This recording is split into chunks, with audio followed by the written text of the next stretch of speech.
change. As we turn right now to Jetnil-Kijiner, poet and climate activist from the Marshall Islands. Just before the show, she shared a poem. She was standing in front of a fake Eiffel Tower that's been erected here that is built from the chairs, the small wooden chairs of the time that the Eiffel Tower was built. She recited this poem at the protest calling for fossil fuel divestment. I am definitely a supporter of the divestment movement. I teach at the College of the Marshall Islands, the first college in the Micronesia to divest. So even though we're a small college, even though we don't even have as much funds as some of these bigger institutions, we took the step to divest. And the reason was because it depends on our survival. We will do everything we can to save our islands. And so, yeah, I'll be sharing a poem about the beauty of our islands and what we want the world to know, which is that we shouldn't have to leave and that we shouldn't have to move from our islands because of the flooding. So this is a poem I wrote, and it's called Tell Them.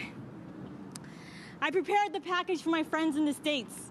First, the dangling earrings, woven into half moons, black pearls glinting like an eye in a storm of tight spirals. Second, the basket, sturdy, also woven, brown cowrie shells, shiny, intricate mandalas shaped by calloused fingers.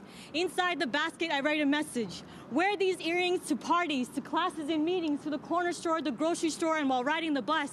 Store jewelry, incense, copper coins, and curling letters like this one in this basket. And when others ask you where you got this, you tell them they're from the Marshall Islands. Show them where it is on a map. Tell them we are a proud people toasted dark brown as the carved ribs of a tree stump. Tell them we are descendants of the finest navigators in the world. Tell them our islands were dropped from a basket carried by a giant. Tell them we are the hollow hulls of canoes as fast as the wind slicing through the Pacific Sea. We are wood shavings and drying pandanus leaves and siquipiros and gamems. Tell them we are sweet harmonies of mothers, aunties, sisters, songs late into night. Tell them we are whispered prayers. Tell them we are little girls with braids, cartwheeling beneath the rain. We are shards of broken beer bottles burrowed beneath fine white sand. We are children flinging like rubber bands across the road clogged with chugging cars. Tell them we only have one road. And after all this, you tell them about the water, how we have seen it rising, flooding across our cemeteries, gushing over our seawalls, and crashing against our homes. Tell them what it's like to see the entire ocean level with the land. Tell them we are afraid. Tell them we don't know of the politics or the science, but we see what's in our own backyard. Tell them some of us are old fishermen who believe that God made us a promise. Tell them some of us are a little bit more skeptical.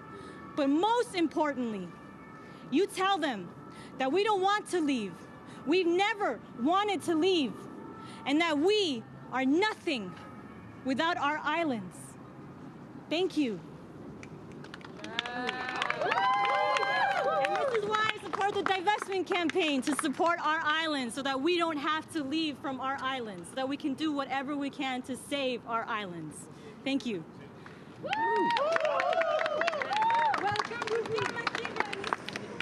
That was Jetnil-Kijiner, a poet and climate activist from the Marshall Islands, reciting her poem in front of an Eiffel Tower reproduction made from the bistro chairs of the time that the Eiffel Tower was built.